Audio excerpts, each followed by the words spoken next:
দাদা জিও সিমে রিচার্জ হবে? হ্যাঁ হবে। আচ্ছা করে দিন। কত টাকার? ওই 239 টাকা রিচার্জটা। 239 টাকাটা এখন 299 টাকা হয়ে গেছে। 299 টাকা? আচ্ছা তাহলে আমাকে কত দিতে হবে? আর 60 টাকা দিলেই হবে। 60 টাকা? কিন্তু দাদা 60 টাকা তো আমার কাছে নেই। আচ্ছা দাঁড়ান আমি জোগাড় করে আনছি, আমি রিচার্জটা কিন্তু করবো। ঠিক আছে দাঁড়ান। দোকানি তো এদিকে 60 টাকা বলে দিল, আমার কাছে একটা বিড়ি কেনারও পয়সা নাই। এবার আমি 60 টাকা কী করে জোগাড় করবো? কি করা যায়, কি করা যায়? আইডিয়া! কি করে?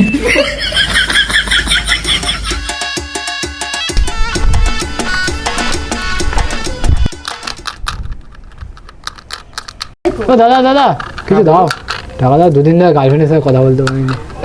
তাহলে গার্লফ্রেন্ডের সাথে কি কথা বলবো? হ্যাঁ রিচার্জ করবো, টাকা নেই। দাও 10 টাকা 20 টাকা দাও। আজ নেই আমার কাছে। আল্লাহ ভিখারি। দাদা দাদা দুদিন ধরে রিচার্জ মানে মানে দুদিন ধরে খেতে পাইনি, কিছু দাও। দাও 10 টাকা।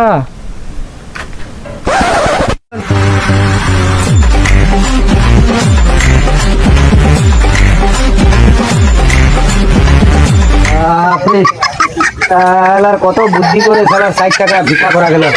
এই শালা জিও কোম্পানি একেবারে শালা আমাকে ভিখারি বানায় ছাড়লো একেবারে। 60 টাকা আমাকে শালা ভিক্ষা করে তারপরে এখন জিও রিচার্জ করতে হবে।